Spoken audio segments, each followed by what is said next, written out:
Bon après-midi à tous et à toutes. Bezat Hashem, Misrod Rabbeinu Vavik Tabu Yom Balayla. On continue, Bezat Hashem, notre étude sur la Torah 60. Juste j'ai besoin que vous me disiez si le son est OK. S'il n'y a pas de problème de son. Comme ces derniers temps, on a eu des problèmes. أشرن ما توفي الجنة وما نايم جاغلنو أشرن ما توفي الجنة وما نايم جاغلنو أشرن ما توفي الجنة وما نايم جاغلنو أشرن ما توفي الجنة وما نايم جاغلنو أشرن ما توفي الجنة وما نايم جاغلنو أشرن ما توفي الجنة وما نايم جاغلنو أشرن ما توفي الجنة وما نايم جاغلنو أحسن ما تدخل الجنة ومنايم جوغلنو أحسن ما تدخل الجنة ومنايم جوغلنو أحسن ما تدخل الجنة ومنايم جوغلنو أحسن ما تدخل الجنة ومنايم جوغلنو أحسن ما تدخل الجنة ومنايم جوغلنو. Donc, Bezat Hashem.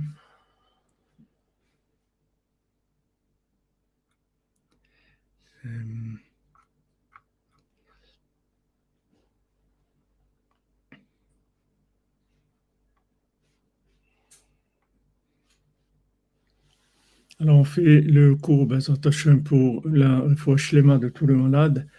Bezat Hashem, Rav Besançon, Israël Ben Fortuné, pour Karine Bat Denis Teboul, David Cohen, David Ben Mesoda à Cohen, David Raphaël Ben Mesoda à Cohen, Daisy Bat Georgette, Thomas Ben Solange, Solange Bat Kedja, Moshe Ben Esther, Avraham Ben Aïcha, Karine Ben Denise, Jean-Claude Ben Denise, Karine Bat Denise, Sylvie Lévy Badjanine, Maxence Ben Brigitte, René Tavel, Patricia Sarah Batléa, Louise Israël, Jérémy Alvin, Jeokam Difo, Eden Bat Alvin, Jeokam Difo, Virginie, Yael Bat Rachel, Michel Paul Ben Suzanne, Shlomo Chaim Ben Yael Dvora, Sarah Margalit Bat Ariela, Esther Bat Chassiba, Shlomo Ben Esther, Yochanan Nachman Ben Rachel Corinne, Chaim Ben Dina, Eli Ben Rachel, Chana Bat Chava, Alia Bat Agnès, Betzalel Ben Patricia Rachel, David Ben Dominique Dvora, Manuel Ben Rabel Lazogi, Henri Aaron Ben Chava, Yehuda Ben Simi, Violette Esther Baljan, David Raphaël Ben Mesoda Cohen, Dvora Myriam Bat Corinne Ayala, Maurice Moshe Ben Esther Corinne, Michael Ben Myriam, Marie-Laure Bat Huguette, Chana Berthe Ashley Bat Denise, Aaron Ben Brouya, Simcha Maïsa Bat Yemara, Yoshua Shalom Menashe Ben Rachel, Ariela Malka Bat Chaya Jania Eugenia, Jean-Claude Ben Sarah, Cher Ben Sarah, Esther Bat Hana, Rouven Chaim Ben Sultana Shirel, Avi Avraham Chai Ben Odi Dvora Mazal, Rian Menachem Ben Meir, Yardena Zahava Bat Chassiba Aisha, Bero Moshe Ben Chaya, Esther Bat Sarah, David Ben François, Sarah Maï Ben Martin, Raphaël Ben Martin, Mesot Ben Esther Isa Bat Daniela, Rachamin Ben Ruth Tzipora Bat Chaya Kamra, Eliaou Moshe Ben Tzipora, Eden Bat Tzipora, Idan Ben Nourit, Donna Bat Zora, Yosef Ben Esther, Ava, Simcha Mecha Bat Laura Aisha, Avram Ben Simi, Nachman Ben Simcha, Jean-Claude Ben Denise,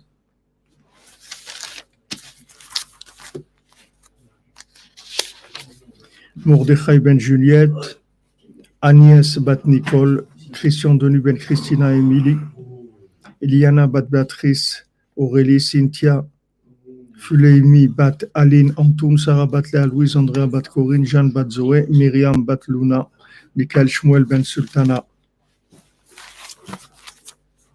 Des Ivougim Bezat Hashem pour tous les célibataires, parmi eux pour Baya Bat Zala, Yamna Dodelia Bat Zohara, Ruth Bat Daniel Yael, Jérémy Ambram Ben Esther Véronique, Moshe Ben Oshra, Derva Bat Tereshou, et Ethan David Ben Dvora, Michael Yitzhak Ben Saada, Magi Mazal, Shimon Ben Aliza, Léa Bat Esther, Lisa Ruth Bat Sarah Sophie, Evelyne Chava Bat Denise, Chana Berta Shleba Denise Aaron ben Simchon Adonai Ruben ben Patricia Sylvie bat Esther, Reuven Chaim ben Sultana Shirel, Chana Mazal bat Laurence Aliza, Didier Dov ben Michel Chaya. Pour l'élévation et le repos de l'âme de Esther bat Aaron, Myriam bat Chana, Myriam Juliette bat Simcha Félicie, Marie bat Myriam, Yehudit bat Shoshana, Alain Ilan Yitzhak, Harry Choupak, Viviane Déborah bat Shalom, Avraham ben Gisèle, Mahlouf ben Rose, Reina bat Marcel, Pilar bat Sheila José, Mahlouf ben Shalom, David ben Shoshana, Aïcha bat Titou, Meir ben Rina, Ruth Alexandra, Esther Chaya, bat Luna Patricia.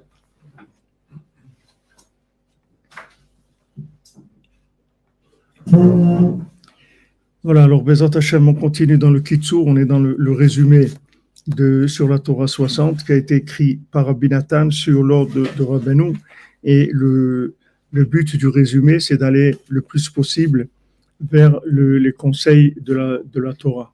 Hatzlacha pour Yoni Yitzhak ben Ginette Fanny Sarah.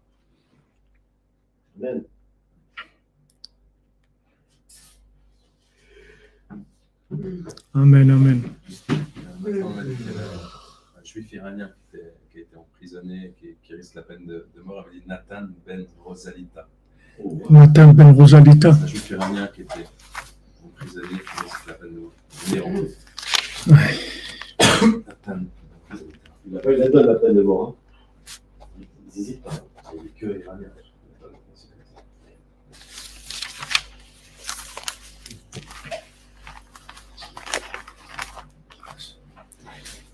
Alors, hier, on était arrivé au principe de celui qui était endormi, celui qui était endormi de toutes les 70 facettes de la Torah, c'est-à-dire en fait, il est complètement dans l'imagination, c'est-à-dire il vit que dans l'imagination, il n'a de base de données que l'imaginaire, c'est-à-dire il n'a aucune connexion avec son âme. Donc, il peut avoir le mérite de se réveiller à un moment, c'est-à-dire de se sentir mal à l'aise là où il est, ou de se poser des questions, est-ce qu'il est vraiment là où il doit être, et Chanani Baolam, où je suis dans le monde, et le Nishmat Emma bat Fortuné, Nishmat Fortuné bat Julie. Alors quand Rabbi nous dit, quand la personne elle a un éveil d'elle-même, c'est-à-dire qu'elle a la chance de s'éveiller, il faut qu'après, il y ait tout de suite une connexion avec une des facettes de la Torah qui va lui être amenée par les Sipurim Asiot. Parce que le problème, c'est que si quelqu'un s'éveille de par lui-même, après, il va retomber de là où il était. Il faut alimenter tout de suite cet éveil-là par une des facettes de la Torah. C'est-à-dire que si cet éveil n'est pas alimenté, la personne elle revient automatiquement là où elle était. Donc dès qu'il se réveille, Rabbi nous dit, il faut tout de suite le brancher sur les Sipurim Asiot de manière à ce qu'il puisse avoir une continuité dans cet éveil-là, que cet éveil momentané, il ait une continuité. Donc on a donné comme exemple, c'est la sortie d'Égypte. Comme Moshe Rabbeinu, il n'avait pas atteint la 50e porte de façon parfaite, puisqu'il n'a pas pu faire sortir le Erev Rav, il n'a pas pu faire sortir, c'est-à-dire il a fait sortir le Erev Rav, mais pas vraiment, et il n'a pas pu faire sortir 80% de ceux qui sont restés là-bas. Thomas ben Nancy Sarah, des Shorot Bezat Hashem. C'est-à-dire que maintenant, il y a eu un éveil qui est venu par des événements très forts, mais cet éveil-là, il n'a pas eu le service après-vente. C'était ça le problème, c'est-à-dire qu'il n'y avait pas de continuité. C'est-à-dire qu'il y a eu un éveil, après ils sont retournés là où ils étaient.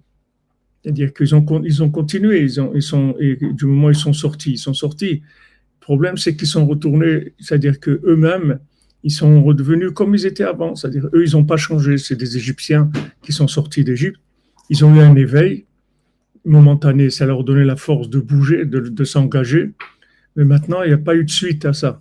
Donc après, ils sont pas pu arriver en Eretz Israël, ils ils sont morts dans le désert.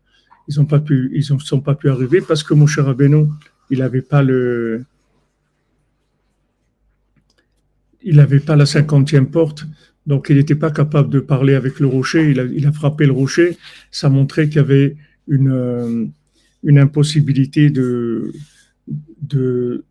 maîtriser la 50e porte, parce que la 50e porte, il n'y a aucune rigueur, il n'y a aucune utilisation de la rigueur du tout. C'est-à-dire qu'il n'y a pas du tout de rigueur. Dès qu'il y a besoin d'utiliser la rigueur, ça veut dire qu'il n'y a pas le concept de la 50e porte.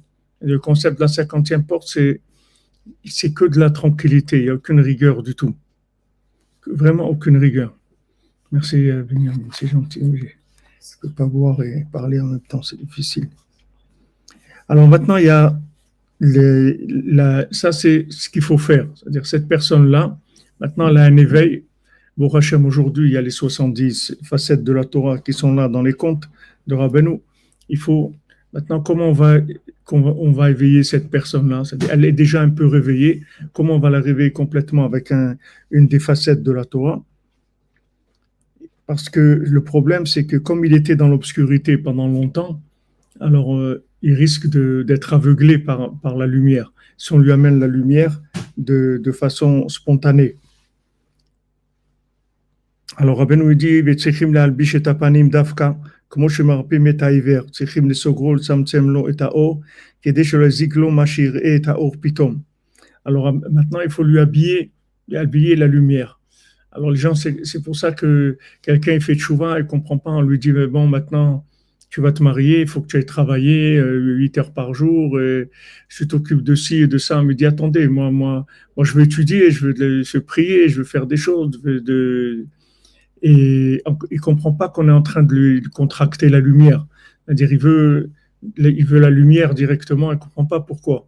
Rabbeinu dit que la lumière qui vient de façon soudaine, même si c'est la lumière de son côté, elle est bonne, mais lui, il est dans un état où il ne peut pas rentrer dans la lumière directement. C'est dangereux pour lui.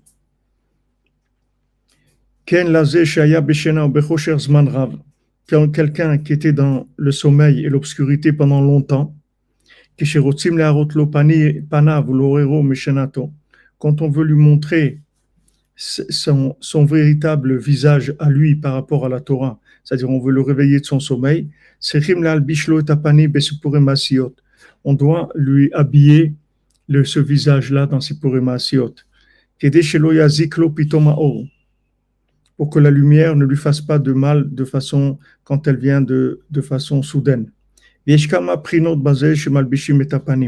il y a plusieurs aspects de cette façon-là d'habiller le visage, c'est-à-dire de ne pas montrer la vérité de façon directe. Comme on a vu, comme on a vu dans le Sipurim Maasiot cette nuit. C'est-à-dire Hachem, tout de suite, dès qu'ils sont tombés dans le fruit de l'arbre de la connaissance du bien et du mal, tout de suite, il leur a fait des vêtements en peau. C'est-à-dire, ils ont tout de suite eu de la chair. C'est-à-dire, la chair, elle est venue à ce moment-là. Avant Adam Arishon et Chava, ils n'avaient pas la chair. Il n'y avait pas de chair. C'était de la lumière. C'est tout. Il n'y avait pas de chair. La chair, elle est venue quand ils ont mangé du fruit de l'arbre de la connaissance du bien et du mal.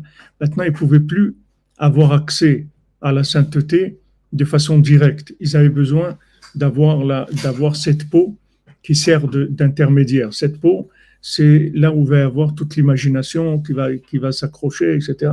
C'est le rapport avec la lumière dans ce monde-là. Alors, qui est shmi she'efshar le'orero mipanim shelo, ou tzrichim la'arot le'albish lo panim kavua madrigat hapanim shelo shenistalek mimenu b'shat shena. Parce que maintenant, il y a des gens que si on leur montre leur niveau, c'est-à-dire la lumière qui est à leur niveau à eux, ils vont pas pouvoir, c'est pas assez pour eux. Il faut leur montrer une lumière qui est encore plus élevée que ce qu'ils étaient avant de s'endormir. Il y a des gens qui sont tombés de tous les 70 facettes de la Torah et sa descente, elle est très grande.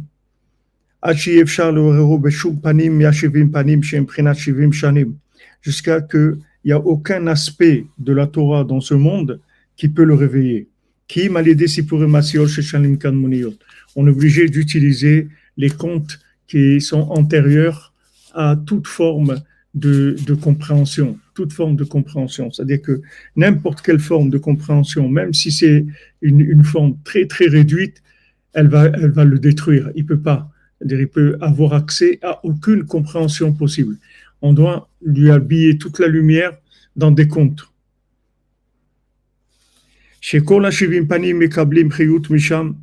Parce que les 70 facettes de la Torah, elles reçoivent de la vitalité des contes.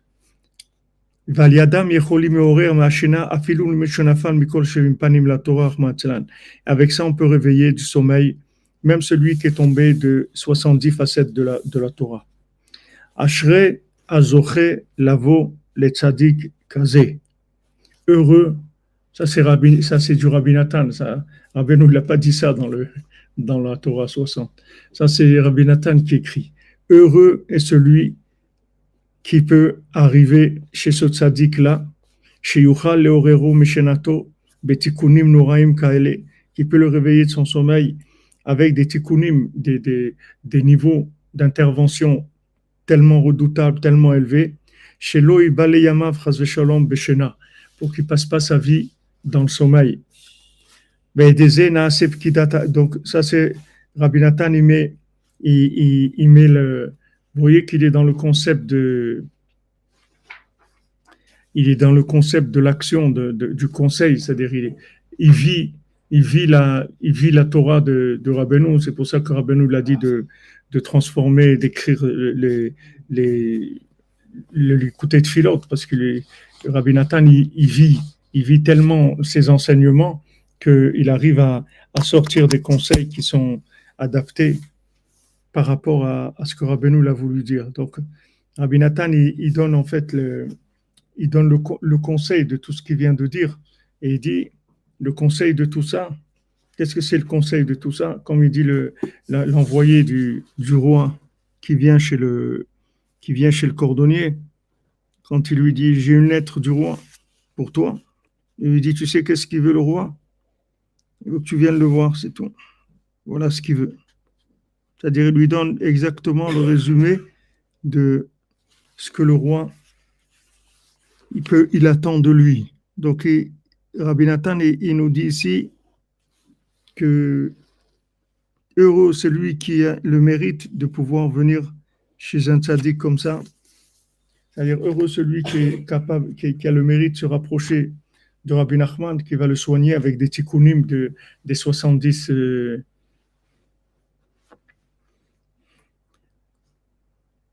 Daviatia, shalom mon ami, shalom. Il donne directement la méthode. C'est-à-dire, ne crois pas que tu vas trouver un livre des contes, tu vas commencer à lire les contes, et le conseil, c'est qu'il faut que tu viennes chez le tzaddik, que le tzaddik il va utiliser tous ces tikkunim-là qu'il connaît pour s'occuper de toi.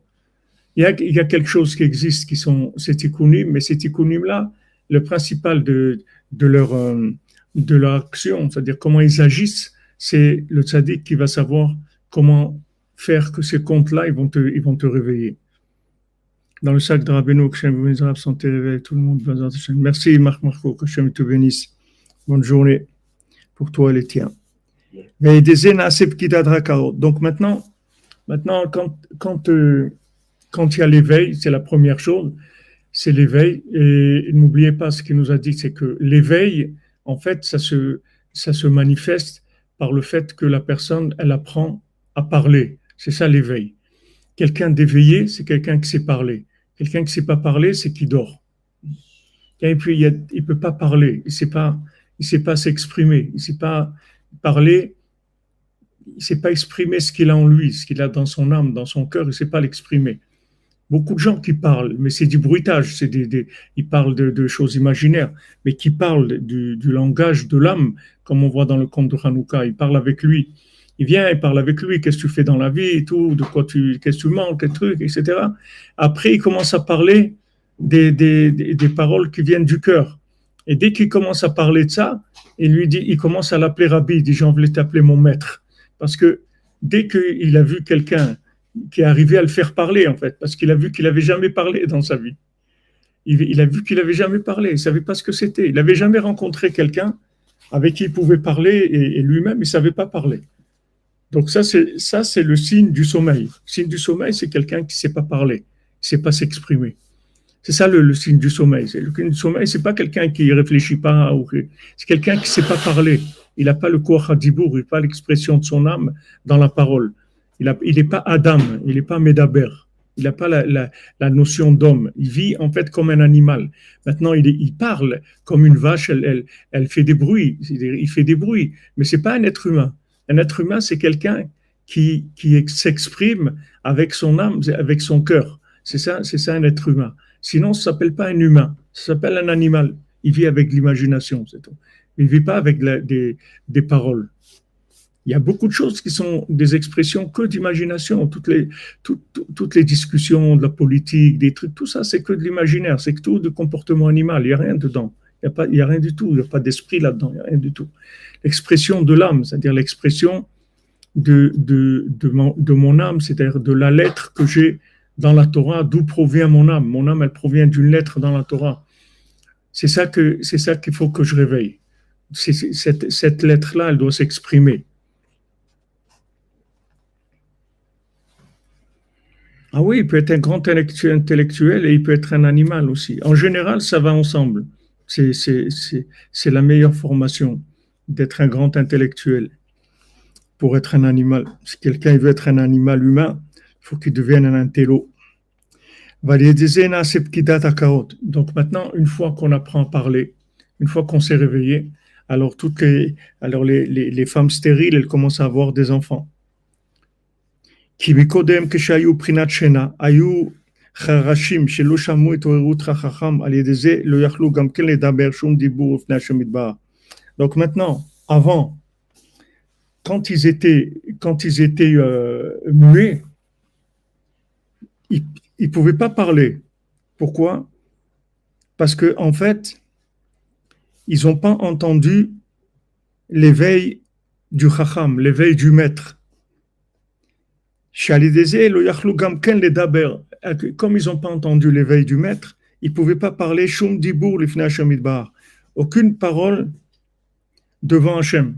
Donc voilà, Rabbi Nathan, il confirme la méthode.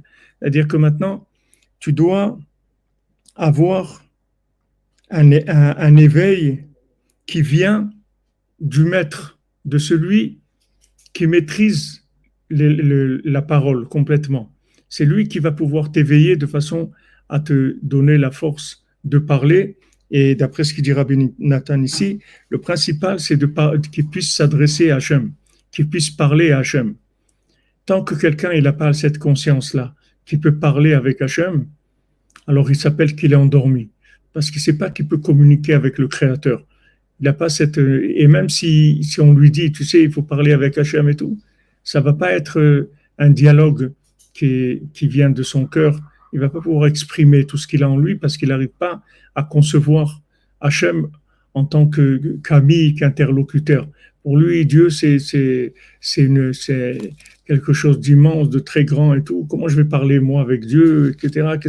Comment je dois m'exprimer, etc. Rabbeinu, il dit, Dieu, c'est ton meilleur ami. Tu parles avec lui comme tu parles avec un ami. Et d'être de Zdaka Ersad de mon père aujourd'hui, Claude Lévy Cherbonnel. Amen. L'ilou nishmato, bezat Hashem.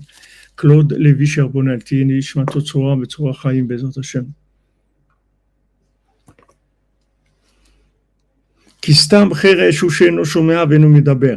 Parce que c'est écrit dans le Talmud que qu'est-ce que c'est quand la Torah, elle dit de quelqu'un qui est sourd, elle dit pas sourd-muet, parce que ça va ensemble. Quand quelqu'un est sourd, automatiquement il est muet, parce qu'il peut pas, comment il va parler? Il a jamais entendu, il peut pas entendre.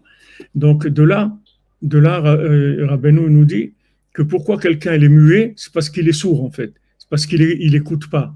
S'il écoute, il va commencer à parler. Comme Rabbeinu nous dit, quelqu'un qui est fou, s'il écoute quelqu'un de normal, il va plus être fou. Il suffit qu'il écoute quelqu'un de normal, ça va le changer. Donc, quand quelqu'un n'arrive pas à parler, en fait, c'est qu'il a un problème dans l'ouïe, c'est pas dans la parole. C'est-à-dire qu'il n'entend pas les paroles du tzaddik.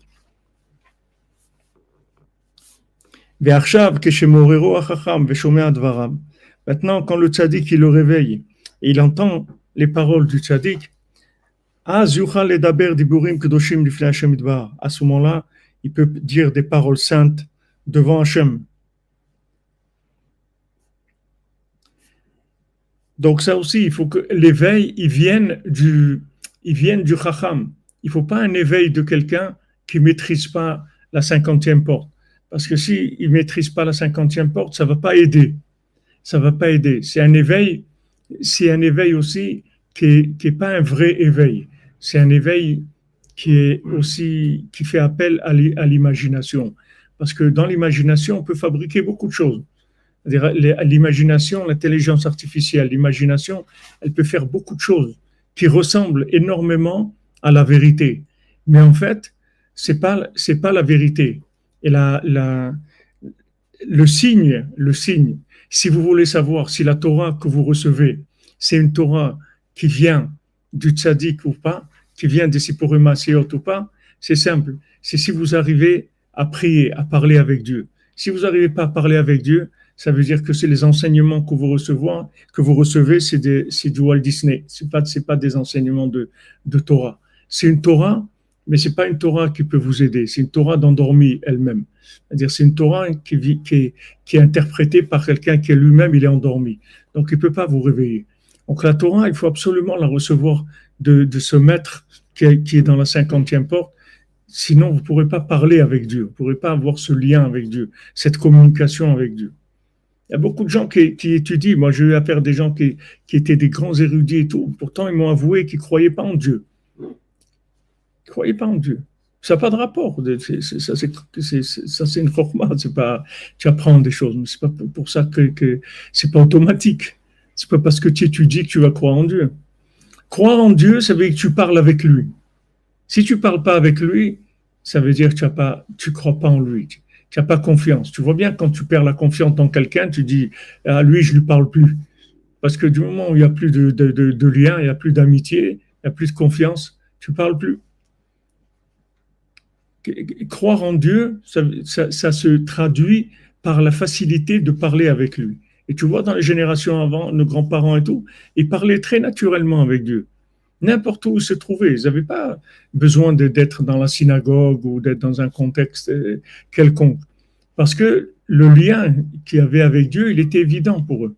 Ils étaient toujours en lien avec Dieu. Donc ils parlaient, ils demandaient ce qu'ils avaient besoin. Quand ils entendaient une nouvelle, et tout de suite ils demandaient à Dieu. C'était quelque chose de naturel parce que c'était des gens qui étaient réveillés. Ce pas des gens qui étaient endormis. Ça se traduit par ça. Donc Rabbi Nathan, il nous donne le signe. Quand maintenant le sage, c'est lui-même qui le réveille et qu'il entend les paroles du Chacham, il entend les paroles du sage, du tzaddik. Ah, maintenant il peut dire des paroles devant Hachem. Comme la parole, elle était tellement fermée chez eux, tellement contractée pendant longtemps, ils étaient sourds-muets. Maintenant, quand la parole elle sort avec une grande force. C'est une grande force. En fait, le Mashiach, c'est ça. Qu'est-ce que c'est Mashiach? C'est Messiah. C'est quelqu'un qui parle. En fait, ça va être la personne la plus muette qu'il y ait jamais eu dans le monde qui va se réveiller. Et quand elle va se réveiller, elle va avoir une parole tellement puissante, elle va réveiller le monde entier. Il va réveiller le monde entier. Mais à la base, le Mashiach, ça va être quelqu'un qui sera l'une des personnes les plus endormies qu'il y ait jamais eu dans le monde, dans la forme où il va apparaître. Comme David Ameler, il apparaît dans Sdom, dans Ruth, dans Lot, dans des endroits comme ça, qui sont des endroits d'obscurité, de mutisme terrible. Il se trouve dans des endroits terribles. Le Mashiach, il va venir de là. Parce que le fait que maintenant, on a tellement retenu la parole chez lui, elle a tellement été fermée pendant longtemps, quand elle va s'ouvrir, elle va sortir Bekoach Gadol. Elle va sortir avec beaucoup, beaucoup d'énergie. Giborei Koach Oseh Divaro. Comme c'est écrit, Giborei Koach, les Giborei Koach, les guerriers puissants, Oseh Divaro, ils font la parole d'Hachem. C'est-à-dire, ils arrivent à faire la parole d'Hachem. C'est-à-dire, ils arrivent à faire que la parole, elle va devenir elle-même une action, directement. C'est-à-dire que quand tu vas entendre ces paroles-là, de celui qui était endormi et qui s'est réveillé, elles vont faire que tu vas devenir tout de suite, ça va te transformer tout de suite. Ça va te changer tout de suite, ces paroles vont te changer. Parce que c'est quelqu'un qui était endormi pendant longtemps et sa parole, elle était retenue. Maintenant, quand elle sort avec une telle puissance qu'elle donne tout de suite de la vitalité dans l'action, elle va toujours tout de suite agir.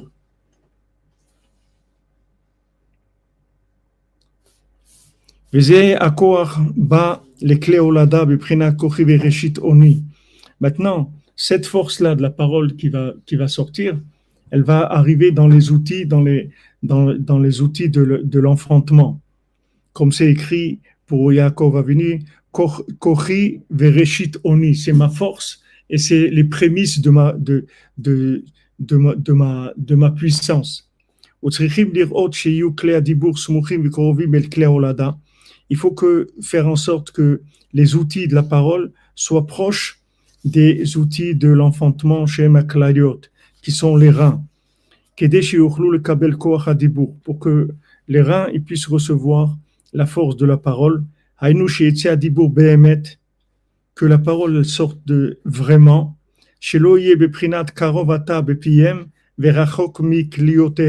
Comme c'est écrit dans Jérémia, tu es proche de leur bouche, mais tu es loin de leurs reins.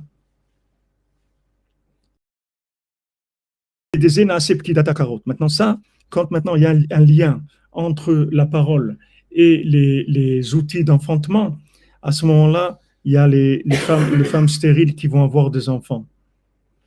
Donc il y a un lien entre la parole et l'enfantement, la naissance. C'est-à-dire que la personne, elle doit naître. C'est pas uniquement maintenant qu'elle a appris des choses, qu'elle fait les mitzvot, la Torah ou la volonté d'Hachem. Il faut que maintenant elle naisse. C'est-à-dire elle-même, il faut qu'elle naisse. Parce qu'elle était pour l'instant complètement dans de l'imagination. Et c'est ce qu'on a vu ces jours-ci au sujet de Yaakov, que quand Yaakov il a réuni ses enfants et il voulait amener le Mashiach, il a dit, le Mashiach, tu ne peux pas l'amener avec les tzadikim. Ça ne suffit pas. Le Mashiach, il faut que tu l'amènes avec les gens qui sont loin. Il faut que tu ramènes ces gens-là et à ce moment-là, tu pourras amener le Mashiach. Donc, tant que Yaakov ne s'occupe pas des gens qui sont éloignés, il s'appelle Yaakov, il ne s'appelle pas Israël. Le jour où il commence à s'occuper de ramener les éléments éloignés, il s'appelle Israël, c'est-à-dire il a son vrai nom. Mais le nom de Yaakov, le mot Yaakov, c'est embrouilleur. C'est ce que ça veut dire Yaakov. Le nom Yaakov, c'est un embrouilleur. Yaakov, c'est Yaakveni Parmaim, il m'a embrouillé 2 fois. Il m'a pris la Bechora, il m'a pris les brachot, il a pris Rachel et Léa, il a pris le troupeau là-bas chez Lavan. C'est un embrouilleur parce que il peut pas aller direct. Il peut pas aller direct. Il peut pas dire comme Moshe Rabbeinu, Zéa Davar, voilà ça. Il peut pas aller directement à la chose. C'est-à-dire la chose, elle lui vient toujours par des chemins qui sont inversés, pas direct. Pour direct, c'est Israël, Yachar El, direct. Et direct, il faut que tu ramènes ceux qui sont éloignés. Et là, ça sera direct. Maintenant, ce qui est intéressant pour nous, là, c'est de savoir que nous-mêmes, quand on voit la lumière, qu'on s'engage, alors on commence à avoir une formation de Baal Tshuva, de gens qui font la Torah, etc. Mais il faut savoir que pour l'instant, tout ça, c'est quelque chose de hollywoodien, c'est pas quelque chose de vrai encore. Quand est-ce que ça va être vrai? C'est quand tu vas chercher celui qui a fait Tshuva, c'est-à-dire celui qui était avant dans la Klippa, cette personne-là qui a eu le premier contact avec Hachem, celui-là, c'est celui-là que tu dois amener, c'est celui-là qui doit venir. Ça, c'est toi. Maintenant, quand tu étais dans la clipa, tu vivais dans l'imagination. À un moment, tu as eu un éveil. Cet éveil-là, qui est-ce qui a réagi à cet éveil-là? C'est toi, c'est ton âme qui a réagi. C'est elle qui t'a permis ce contact-là. Donc, le début, le point de départ du début, c'est là où c'est vrai. Après, la plupart, c'est du développement. Mais le vrai, c'est le point de départ. Dans tout, Rabbi nous dit, donc ça, j'ai dit, Akol, Olechacharatrala. Rabbi nous dit, tout, ça va d'après le début. C'est pour ça qu'il faut recommencer tout le temps. Rabbi nous dit, il faut recommencer tout le temps. Dans un couple, c'est la même chose. Un couple qui se marie, toute leur vie, elle est dans le début, quand ils se sont rencontrés, quand ils ont commencé à parler, c'est là où ils sont eux-mêmes. Après, c'est du développement après. Alors les gens, ils vont dans le développement, et ils construisent, ils prennent des responsabilités, ils doivent faire des choses, etc. Mais ils oublient complètement le niveau de contact et de rapport qu'il y a eu au début. Et ça, c'est le principal, parce qu'après, tout vient de ça. Donc quand tu vois que dans le développement, il y a des petits problèmes de fonctionnement, il faut pas essayer d'aller voir des conseillers, des psychologues, des gens qui vont aider à bricoler dans le développement. Parce que le problème, il se trouve pas dans le développement. C'est pas parce que tu sais pas développer, c'est parce que tu as perdu la vitalité, l'idéal de la chose. L'âme de la chose, tu l'as perdue. T'es rentré tellement dans la construction qu'à un moment, tu as oublié pourquoi tu es en train de construire. Tu ne sais même plus pourquoi tu es en train de construire. Tu es tellement occupé que tu ne sais plus pourquoi tu as commencé cette histoire. Ok, tu fais ça, tu es responsable, tu vas, tu travailles, tu t'occupes des enfants, tu fais tout ce qu'il y a à faire. Mais tu as oublié pourquoi tu as commencé à faire ça. C'est pour ça que maintenant, tant que tu fais pas ça, tu t'appelles Yaakov, tu t'appelles pas Israël. Israël, c'est le premier, celui qui était vrai au départ. Il était vrai parce qu'il n'avait pas commencé encore la mimique de quoi que ce soit. C'est-à-dire, c'était que son âme. Il n'avait pas le comment encore. Il savait rien du tout. Donc, il pouvait pas s'engager par un savoir quelconque. Il savait rien du tout. Juste, il a vu une lumière et son âme, elle a dit, OK, on y va, c'est bon. Comme un mariage, quelqu'un il se marie, il ne connaît pas la personne. Et heureusement qu'il ne la connaît pas. Parce que s'il la connaît, ce n'est pas un mariage. C'est un mariage de raison, mais ce n'est pas un mariage. Si la personne, elle attend de vérifier qui c'est l'autre, de voir comment il est, avec qui elle se marie, avec Hollywood. Mais le mariage, c'est précisément avec quelqu'un qu'on ne connaît pas. Il ne faut pas le connaître. Parce que si tu le connais, la connaissance, elle va te fausser complètement. Ça va être un mariage analytique. C'est comme si c'est un robot de... Là, je ne sais pas, ils vont faire c'est la première fois qu'un robot d'intelligence artificielle, il va faire un discours ou un truc comme ça. Ça y est, c'est-à-dire que le robot, il commence à parler, il sait beaucoup de choses, etc. C'est-à-dire que si maintenant, la personne, elle a besoin de connaître pour s'engager, ça veut dire qu'elle n'a pas vu, en fait. Parce que celui qui a vu, il n'a pas besoin de connaître. Il a vu, c'est tout. Il n'a pas besoin de connaître. Tu n'as pas besoin de lui raconter, mais tu sais, ça. Tu n'as pas besoin de lui expliquer des choses. Parce qu'il a vu. Du moment où il a vu, ça est. Comme Rabbi Nathan, quand ils lui disent, ils discutent avec lui sur le Shulchan Aruch, sur le Taz, ils disent, mais le Taz, il veut dire comme ça, et celui qui explique le Shulchan Aruch. Alors Rabbi Nathan, il dit, ne discute pas avec moi, parce que moi, je l'ai vu, le Taz, j'ai parlé avec lui. Moi, je ne suis pas en train de discuter avec ce que j'ai dans ma tête. Moi, j'ai vu. Ce n'est pas du tout la même chose. Et quand est-ce que tu vois? C'est au début. Le Baal Shem Tov, il dit, les Rav Besançon Shechien nous disaient, le Baal Shem Tov, il dit, qu'est-ce que c'est un Baal, tu vois? C'est quelqu'un qui a vu une lumière au début, et toute sa vie, il cherche ça. Il cherche le premier contact. En fait, le mariage, c'est comme ça. C'est-à-dire, en fait, tu cherches la personne que tu connaissais pas, mais qui t'a tellement éclairé que tu t'es engagé. Tu as donné ta vie pour être avec cette personne-là. Tu as dit, allez, je me marie avec toi. Qu'est-ce que tu as vu pour dire ça? Ce que tu as vu là, c'est ça le principal. Et c'est ça qu'il faut chercher. Et c'est vers là qu'il faut revenir tout le temps. Et tu verras, si tu fais ça, tu n'auras aucun problème. Parce qu'il n'y a pas de problème de construction. La construction, n'importe comment, même si des chaussures à 3 coins, il n'y a aucun problème. La construction, elle est pas, c'est rien, ça apporte rien à l'homme. Ce qui apporte à l'homme, c'est la connexion avec le point de départ. Là, il y a tout, là. Il y a tout. C'est ça qu'il faut chercher. Cette lumière qui a fait que je me suis bougé. Des fois, quand je fais de Bodédout, je dis Hachem, mais comment tu m'as sorti de là-bas, de Toulouse? Qu'est-ce que j'ai vu pour sortir de là-bas? Parce que ce n'est pas quelque chose d'intellectuel. C'est que tu vois quelque chose, ton âme, elle voit quelque chose. Et cette chose-là, elle te dit, allez, ça y est, j'y vais. Je sors d'Égypte. Ça y est, je pars. Je pars. Je laisse tout. Tu laisses toute une vie, tu laisses tout. Tout ce que tu as construit d'hollywoodien, tout, tu laisses tout. T'en vas, c'est tout. C'est ça le principal. Les gens, ils se perdent. Ils croient qu'il faut se construire. C'est ça le but, c'est de se construire. C'est bien de se construire. C'est sûr que c'est bien de construire. Mais il faut construire toujours avec cette base-là. Sinon, ça ne s'appelle pas de la construction. Ça s'appelle pas, c'est de l'imagination, c'est tout. Et après, qu'est-ce qui se passe?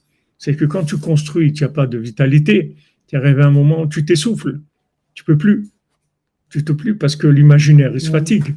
Au début, l'appareil, il tourne vite. Tu as 60 images secondes. Après, tu passes à 30 images secondes. Après, tu passes à 2 images secondes. Alors là, tu vois, ça rame dur. Ça rame très, très dur. Parce que la pellicule, elle tourne beaucoup plus lentement. Donc, ça rend la vie beaucoup, beaucoup plus difficile. Des gens qui sont investis dans la construction uniquement. Il faut toujours revenir au début. Toujours revenir au début. Pour ça, Rabbeinu dit, tu fais de Bodédout tous les jours et tout. Parce que quand tu fais de Bodédout, tu reviens tout le temps à la case départ. Rabbeinu dit, quand tu reviens de l'Aïd Bodédout, tu es comme un bébé qui vient de naître. Tu commences à vivre complètement à nouveau. Quand tu parles du tzaddik, tu es comme un bébé qui vient de naître. Il faut tout le temps retourner à ce qui t'a motivé au départ pour t'engager. Et ça, c'est la lumière la plus forte qu'il y a dans ta vie. Il n'y a pas plus fort que ça. Il faut toujours retourner là-bas. Et là, tu verras qu'il n'y a plus de problème de construction. Tout s'arrange.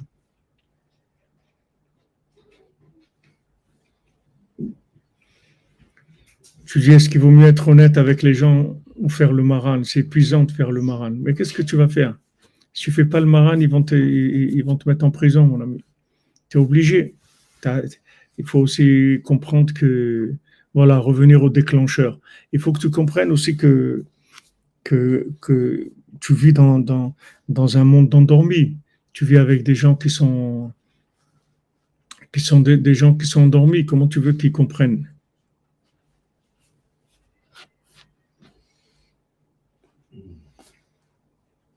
Donc ça, c'est la force de la parole qui va dans les outils d'enfantement. Donc ça fait que les femmes stériles, elles vont enfanter.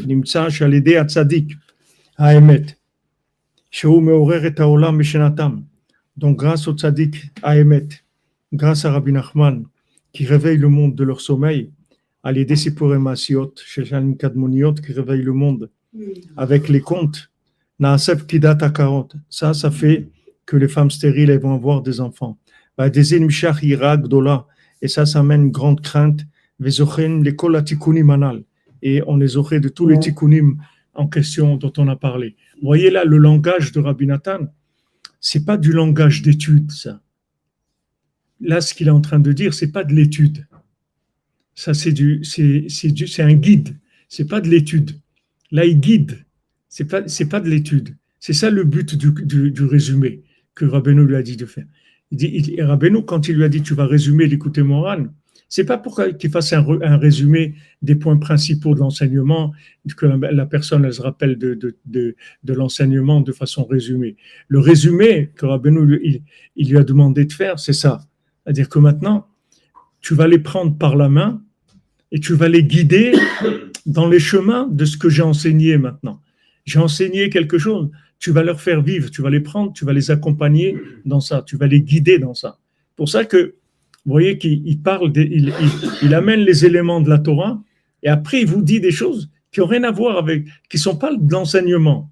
Il vous dit ce qu'il faut faire. Il vous accompagne. C'est ce qu'il dit, Nimtsa. Il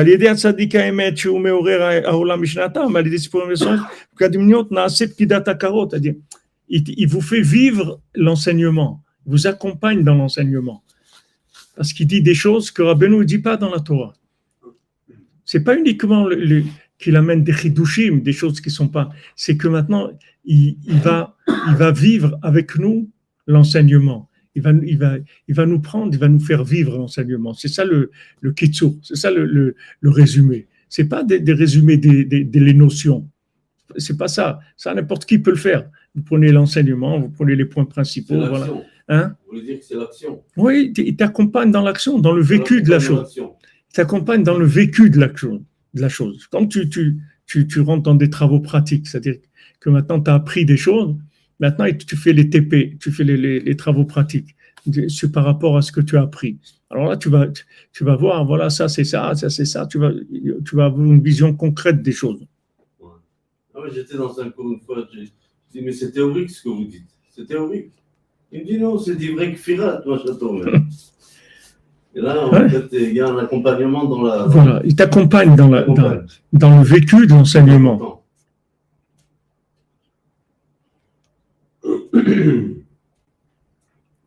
Axel, tu dis que Rabbi Nachman, est-ce qu'il surestime une personne qui fait le maran ou une personne qui va au front?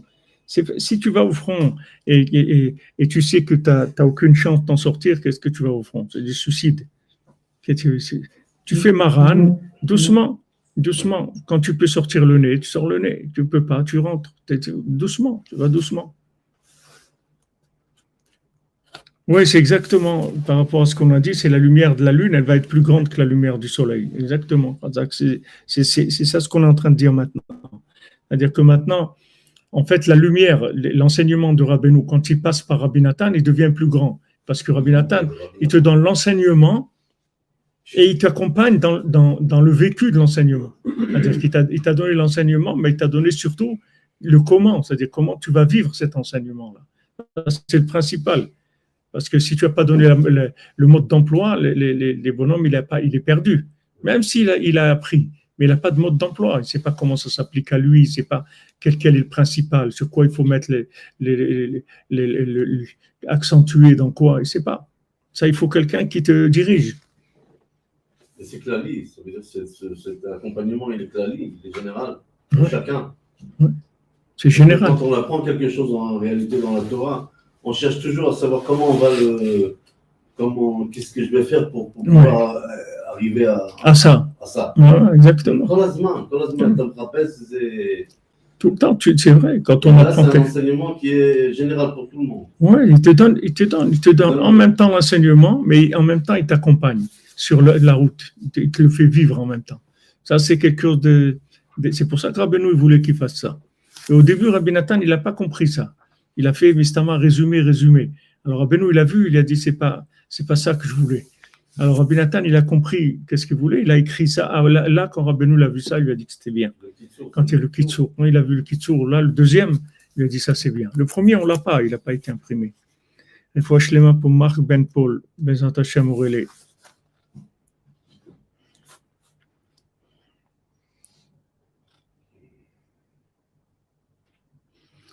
C'est quoi ce Kitsur? C'est quoi ce livre? Hein?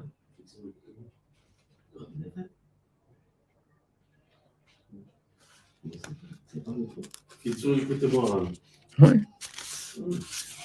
Qu'est-ce que tu dis, Philippe? C'est Rabbi Nathan qui l'a écrit. En français, il y a? Ça, je ne sais pas. Je ne sais pas s'il y a le résumé du l'écoute-moi. Je sais qu'ils ont sorti du l'écouter à la route, là, du Rav de Tchérin. Ils ont sorti le Kitsur du l'écouter à la route. Ils appellent ça Kitsur du l'écouter à la route, mais en fait, c'est ce qu'il a écrit, le Rav de Tchérin. Mais le Kitsur, l'écoutez-moi, je ne sais pas. Alors, Rabbi Nathan, il dit que chez Osek, l'horaire et Bnei Adam Mishanatam, quand quelqu'un s'occupe d'éveiller les gens qui sont endormis, il doit se protéger d'élèves qui ne sont pas valables. De manière à ce que le mal qu'il y a dans ces élèves, et ça ne l'atteigne pas. Mais un être humain il ne peut pas se protéger de ça. Chez l'Oishmu Talmidim, chez Namagunim, qui n'entendent pas cette Torah des élèves qui ne sont pas valables. À Ken Sarir, chez Limudo, une Talmidav, Yé Kilu Asaou le Chavero, Kilu Asaou le Divre Torah. C'est pour ça que son enseignement, il doit être comme s'il avait transformé son ami, c'est-à-dire son élève, c'est-à-dire comme s'il le faisait. Kilu Asaou le Divre Torah, comme s'il le faisait pour les paroles de Torah. Kema Macham Nuzal, comme ils ont dit nos sages. ואז השם יתברך שומר אותו שלא יהיו דבריו נכתבים בכוח הזיכרון של התלמיד שאינו הגון, רק יהיו נשכחים ממנו. Alors maintenant, quand maintenant il a l'intention de faire la personne, c'est-à-dire que maintenant il n'enseigne pas c'est ce qu'on vient de dire maintenant, c'est-à-dire il n'enseigne pas de la connaissance. En fait, il est en train de soigner les gens. C'est pas de la connaissance qu'il enseigne. Il soigne les gens. Il enseigne des médicaments, des choses pour soigner les gens. C'est-à-dire son but, c'est de soigner les gens, de les changer, de les faire, c'est-à-dire de les faire, de les transformer. S'il fait ça, alors il va être protégé des élèves qui ne sont pas valables. Qu'est-ce que c'est des élèves qui ne sont pas valables? C'est comme les frères de Yosef, c'est-à-dire qu'il leur dit, vous êtes des méraglim, vous êtes des intellos qui viennent écouter la Torah comme ça, mais vous n'êtes pas des gens qui veulent changer. Alors, il dit, mais comment tu peux dire ça? Non, on est des gens vrais, etc. Il dit non. Si vous aviez été des gens vrais, quand je vous ai raconté mes rêves, qui sont les Sipurim Asiyot de Shanim Kadmoniot, tout de suite vous auriez réagi de façon valable. Non seulement vous n'avez pas réagi comme il faut, vous êtes opposé, vous allez vous tuer, etc. Donc avec ça, vous allez prouver que vous n'êtes pas des gens vrais. Vous êtes venus pour entendre des choses. Voilà, des touristes, des gens qui viennent. C'est intéressant. Tiens, j'étais à un cours de Torah très intéressant. C'est vraiment beau. Il n'y a rien à dire. C'est des choses qui sont intéressantes. Ça vaut la peine d'écouter ça. Mais on n'est pas en train d'enseigner des choses intéressantes. C'est un hôpital. On est en train de soigner les gens. Qu'est-ce qu'il y a des choses intéressantes? C'est des interventions d'urgence sur des gens qui sont dans des états complètement détraqués. De quoi tu parles? Des choses intéressantes. Donc, il dit du moment où la personne, elle se met dans cette attitude-là, que maintenant elle veut transformer elle a des élèves, mais ces élèves-là, c'est pour les transformer, pour les aider à changer leur vie. À ce moment-là, il va être protégé que les intellos qui vont venir, ils vont oublier que cette Torah, elle ne restera pas chez eux. Ils vont oublier. Parce que lui, il enseigne, il enseigne, c'est des médicaments. Il n'est pas en train d'enseigner une chorma. Donc, celui qui vient pour apprendre des choses, hein? C'est vrai que c'est très difficile à retenir quand on étudie l'écouter Moharan, l'écouter à la fois. Tu passes d'une chose à l'autre, tu oublies déjà, tu te dis, attends, qu'est-ce que j'ai appris là? Donc, l'oubli vient de ça. Voilà, Michael, Human Therapy is good for us. Ouais, Razak.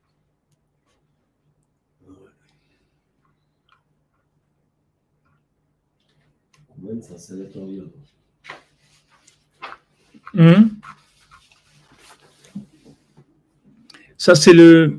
Ça, c'est la méthode.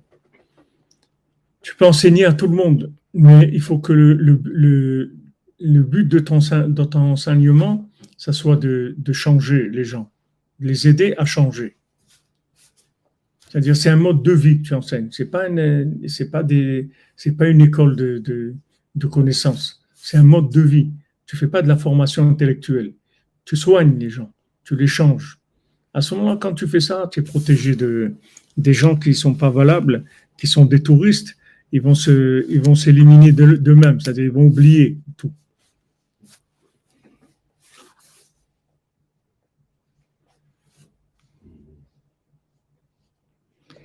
Alors, Rabbeinu dit Bitrone Hador Imprinat Keli Olada. Les gens qui ont du bitachon, qui est la Emouna dans la génération, eux, ça représente les outils de l'enfantement. C'est pour ça que les reins, qui sont les instruments de l'enfantement, ils s'appellent Betuchot, c'est-à-dire ceux qui ont confiance en Hachem. Ki kol haoladot vekol hashpaot nimshachim al yedei bitachon. Parce que toutes les naissances et toutes les hashpaot, l'hashpa, le flux de bénédiction qui vient dans le monde, ça vient du bitachon, de la confiance dans Hachem.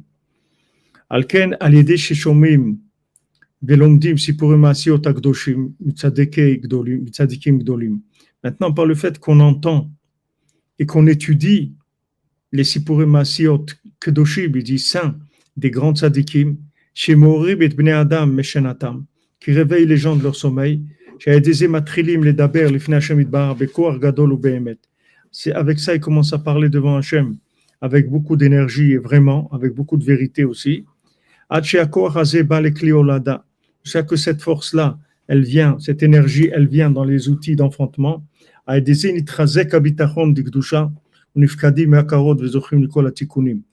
ça, ça va renforcer le bitachon de Gdusha, c'est-à-dire la confiance à Hachem de façon sainte. Et ça va faire que les femmes stériles, elles vont pouvoir avoir des enfants. Donc ici, Rabbi Nathan, il rapporte la Torah en faisant le lien entre le bitachon, c'est-à-dire la confiance dans Hachem, et tous les tikkunim dont on a parlé ici. Alors, il dit que le fait que maintenant on apprend, on entend et on apprend les sipurim asiot tzadikim, ça va donner de la force pour parler, d'accord? Le principal de l'éveil, c'est la parole. On va commencer à parler avec beaucoup plus de force. Et cette force-là, elle va aller donner de l'enfantement et ça va renforcer le bitachon. Ça va renforcer la émouna, le bitachon. Le bitachon, c'est pas tout à fait la même chose que la émouna. Le bitachon, la différence entre le bitachon et la émouna, c'est que la émouna, c'est général. Le bitachon, c'est quand ça passe par une action. C'est-à-dire que, par exemple, quelqu'un, il va passer un examen, il a bitachon dans Hachem qui va réussir l'examen. Mais le bitachon, c'est par rapport à quelque chose de concret qu'on va faire.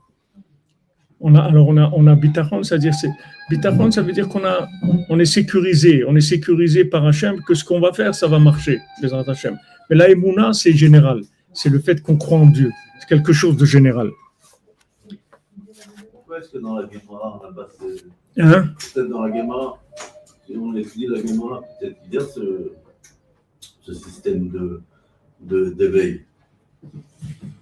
La Gemara, c'est dans la Gemara, il dit l'éveil qu'il y a dans la Gemara, c'est en fait les sipurim qu'il y a dans la Gemara. Les sipurim qu'il y a dans la Gemara, c'est les sipurim asiot. C'est-à-dire ça, c'est le principal de la Gemara. Mais il y a des gens, ils sautent ça. Ils étudient que ce qui est dans la halakha le maaseh. Ce qui n'est pas la halakha le maaseh, ce qui ne va pas leur donner directement des halachot, ils sautent ça. Mais le Harizal, il dit que ce qu'il y a de plus haut dans la Gemara, c'est les histoires qu'il y a. Quand la Gemara, elle dit ces histoires. Mais en fait, les histoires on l'a dit déjà, les histoires qu'il y a dans la Gemara, tu en as besoin pour pas tomber dans le sommeil de l'intellect. Parce que sinon, si tu rentres si tu fais la Gemara que de l'intellect, tu vas t'endormir. Parce que ça vient du Etzadat, c'est le sommeil. Le Etzadat, c'est le sommeil. C'est-à-dire, quand tu commences à faire fonctionner que ton cerveau, tu t'endors. Ça veut dire que tu t'endors, tu perds le lien avec la réalité, tu perds le lien avec la vie. Maintenant, quand il y a une histoire dans la Gemara, ça vient pour te réveiller, pour pas que ça t'amène l'antidote. Comme quand on met de l'huile d'olive, on mange des olives, on met de l'huile d'olive. Parce que les olives, ça amène de l'oubli, et l'huile d'olive, ça amène de la mémoire. Alors, on met de la mémoire dans l'oubli, comme ça, ça ne fait pas du mal, les olives.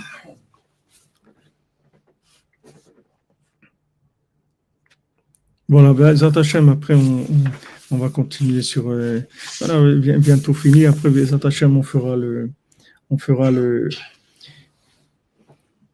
parparot la chokma aussi du Rav de Tchérin sur cette Torah où il dit vraiment des choses extraordinaires.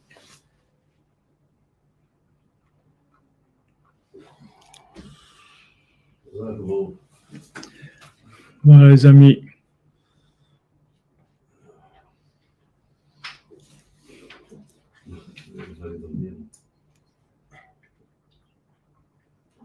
Tout à fait, bien sûr.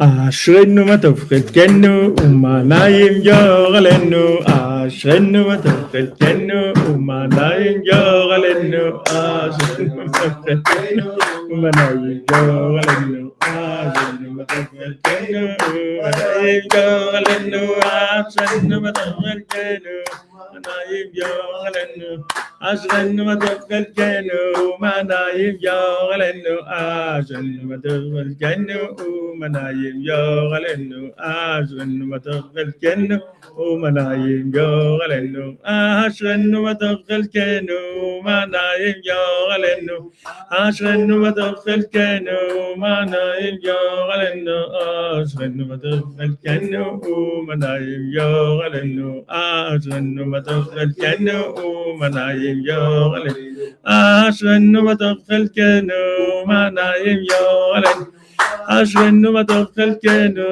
منايم يغلن أشغن مدخل كنو منايم يغلن أشغن مدخل كنو منايم يغلن. Bonne journée les amis, bonne fin de journée et on se retrouve à 4h Bezat Hashem pour Sipurei Masiot chez Shalim Kadmoniot. Donc on voit ici que Rabbi Nathan il nous a parlé d'entendre les contes et d'étudier les contes. Bon, Hachem, c'est ce qu'on a fait, que on étudie les contes, on fait le conte lui-même et aussi après on fait toutes les explications qui ont pu être données sur les contes. Bon, Hachem.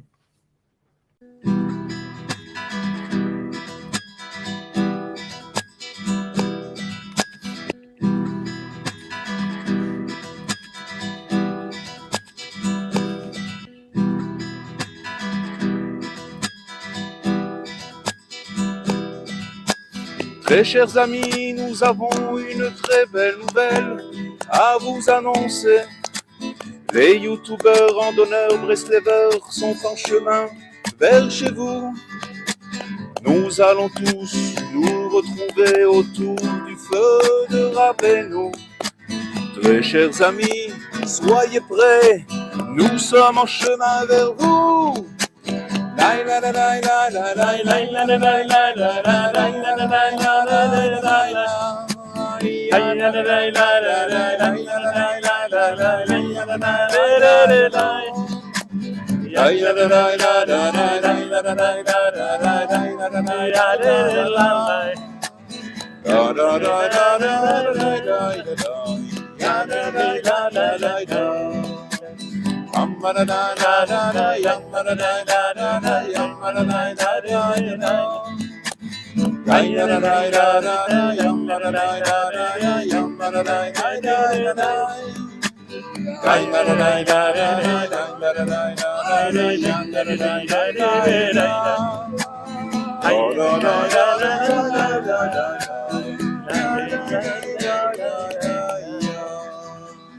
Alors, chers amis, Bezrat Hashem, voilà, les youtubeurs nomades sont en route, les Breslevers nomades sont en route pour venir chez vous, Bezrat Hashem, dans le sud de la France, le sud-ouest et le sud-est jusqu'au sud-ouest. On va commencer, Bezrat Hashem, de Nice à Bordeaux, toutes les villes qui se trouvent là. Voilà, vous êtes invités à nous inviter, ceux qui veulent qu'on soit là, Bezrat Hashem, on va être là avec plaisir. Pour parler d'Hachem, pour parler de Rabbeinu, et pour parler de vous, pour parler de nous, pour parler du monde, Bezat Hashem. Et les paroles de Rabbeinu, elles vont éclairer Bezat Hashem. Rabbeinu voulait qu'on aille et qu'on parle dans tous les endroits. Alors Bezat Hashem, on est très heureux de pouvoir le faire et on a la bénédiction, la bracha du Rav Yitzhak Besançon qui nous encourage beaucoup pour cette entreprise merveilleuse qui est venue par initiative divine, mettre sur le Tzion de Rabbeinu. Alors voilà, on attend vos retours, vous nous contactez, contact@breslev.fr et on arrive, Bezrat Hashem, Besimcha. À très bientôt. Shalom, à très bientôt. Shalom.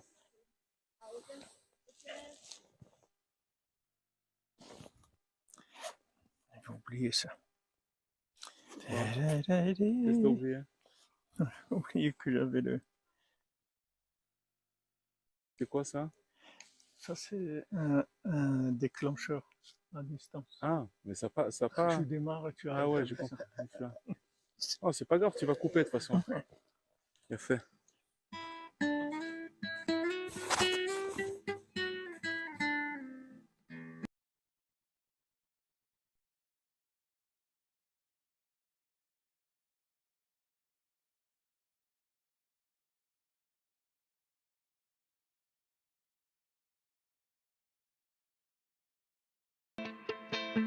עולם של שקר, עולם של תאוות, עולם של מידות רעות, עולם של מחלות, עולם של בלבולים, עולם של קלקולים, עולם של כאבים, עולם של רחמים. השם יתברך הקדים תרופה למכה, הקדים תרופה למכה. רבי נחמן